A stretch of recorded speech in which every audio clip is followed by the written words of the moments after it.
കർത്താവിനാൽ അനുഗ്രഹിക്കപ്പെട്ടവരെ, പ്രതീക്ഷകൾ നഷ്ടപ്പെട്ടു പോയ മനുഷ്യർ ഉണ്ടാകും.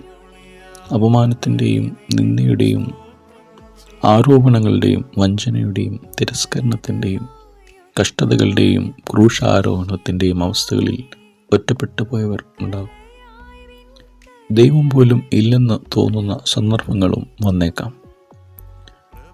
എന്നാൽ അത്തരം നിമിഷങ്ങളെയും കാലങ്ങളെയും തരണം ചെയ്യുവാൻ നമ്മെ പ്രാപ്തമാക്കുന്ന ഉയിർത്തെഴുന്നേൽപ്പിൻ്റെ പാഠം നമ്മൾക്ക് വെളിപ്പെടുത്തിയ സുദിനമാണ് ഈ ഞായർ.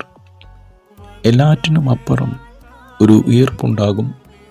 അത് ലോകത്തിലെ ഒരു ശക്തിക്കും തടുക്കുവാൻ സാധ്യമാവുകയില്ല എന്ന് ക്രിസ്തു നമ്മെ പഠിപ്പിക്കുകയാണ്. ദൈവത്തിൽ പരിപൂർണമായി ഭരമേൽപ്പിച്ച ജീവിതത്തെ സമർപ്പിക്കുന്ന മനുഷ്യനെ അവൻ പാതാളത്തിൻ്റെ അഗാധങ്ങളിലേക്ക് തള്ളിവിടുകയില്ല. 16-ാം സങ്കീർത്തനത്തിൽ സങ്കീർത്തനക്കാരൻ ഓർമ്മിപ്പിക്കുന്നു, ഞാൻ യഹോവയെ എപ്പോഴും എൻ്റെ മുമ്പിൽ വച്ചിരിക്കുന്നു, അവൻ എൻ്റെ വലത്തുഭാഗത്തുള്ളതുകൊണ്ട് ഞാൻ കുലുങ്ങിപ്പോവുകയില്ല. അതുകൊണ്ട് തന്നെ നീ എൻ്റെ പ്രാണനെ പാതാളത്തിൽ വിടുകയില്ല, നിൻ്റെ പരിശുദ്ധനെ ദ്രവത്വം കാണുവാൻ സമ്മതിക്കുകയുമില്ല.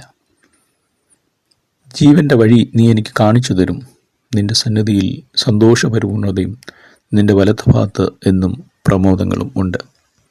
ക്രിസ്തു മരണത്തിൽ നിന്ന് ഉയർത്തെഴുന്നേറ്റത് പിതാവാം ദൈവത്തിൻ്റെ വലത്തുഭാഗത്ത് നമുക്ക് ഒരു ഇടം നൽകാൻ വേണ്ടിയിട്ടാണ്. ആരും ഇടം നൽകിയില്ലെങ്കിലും ക്രിസ്തുവിൻ്റെ ഉയർപ്പ് ദൈവത്തിൻ്റെ വലത്തുഭാഗത്ത് നമുക്ക് ഒരു ഇടം നൽകുന്നുണ്ട്. ദൈവം അനുഗ്രഹിക്കട്ടെ. എല്ലാവർക്കും അനുഗ്രഹകരമായ ഉദ്ധാന പെരുന്നാളിൻ്റെ ആശംസകൾ.